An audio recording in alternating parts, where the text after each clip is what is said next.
So the family and I just returned from the most magical place on earth, Disneyland Resort, and I gotta be honest, there is one thing that I just was not prepared for. What's up? It's CJ. Thanks for watching this video, and in this video we're going to talk about the one area that I just was not prepared for. Parking.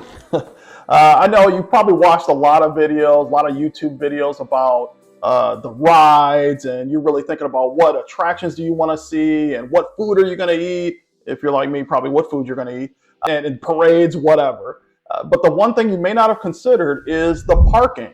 So that's what I'm going to go over in today's video. I'm hoping it's going to help you just get a couple of little nuggets that you can use for your trip, just to make it easier on yourself. A couple things to keep in mind about the parking at Disneyland Resort. There's 3 areas that you can park in that are officially designated by the resort. That is the Toy Story parking area. That is their open air parking lot.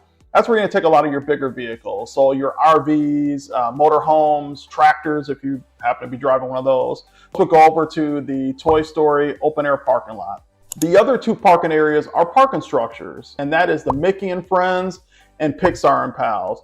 They're very large parking structures. More on that later, but they're parking structures. As far as cost goes, the cost is the same no matter where you're parking. It's $35 for regular parking. It's $55 for preferred parking. I'll go over the preferred parking at the end of the video, but that's the cost for the parking.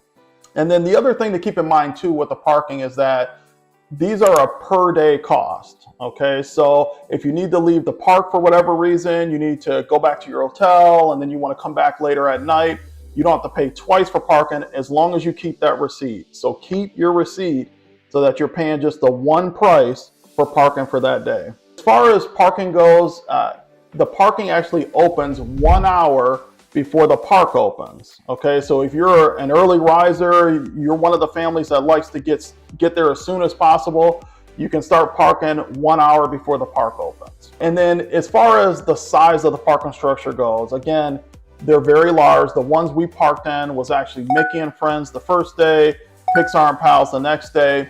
The thing that Disney does that at least helps with the size is that they have all of the floors that have a number, they have a color, and they also have a character. Okay, so let's say you're parking in Mickey and Friends, and I don't know, let's say Goofy is level 3. So you might have a 3, Goofy, and then let's say the color is purple. Okay, so now you know, well, I know we parked on Goofy, oh, that's 3, and it's purple.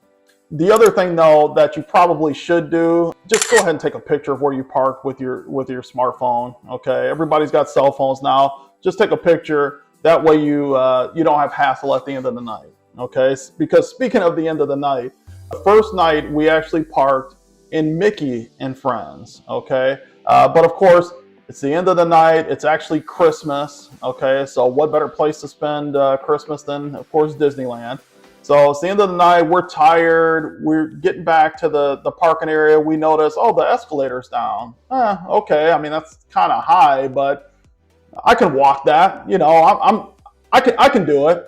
And of course, I'm carrying my 4-year-old. We walk all the way up the escalator and get to the top, and I realize this is not Mickey and Friends, this is Pixar and Pals. Well, I got extra exercise that I did not really need after hours and hours at the park. So just important to recognize where you at, take that picture, really pay attention when you get to that parking area. And then the next thing to realize too with the parking is that there's actually a tram that's going to take you from the parking structure area over to Disneyland Resort or California Adventure. They're actually right across from each other, which is quite convenient if you have the park hopper option or whatever, kind of go back and forth to the parks.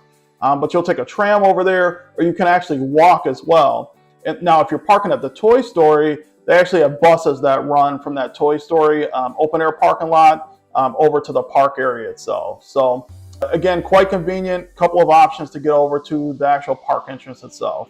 And then last but certainly not least is, what is the one thing I would do going back to Disneyland? What's the thing that, as far as parking goes, I'm for sure doing?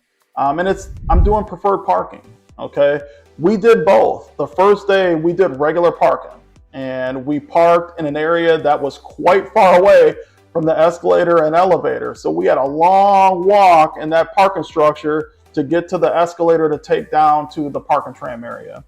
The next day we did the preferred parking, and we had a parking spot that was right by the escalator and the elevator bank. So just so much more convenient when you're going to the park, but really more importantly when you're coming back. Okay, because again, these parks are tiring, especially when you have kids. Okay, so for the extra $20, I'm gonna pay the $20. Okay, Disney's already got me.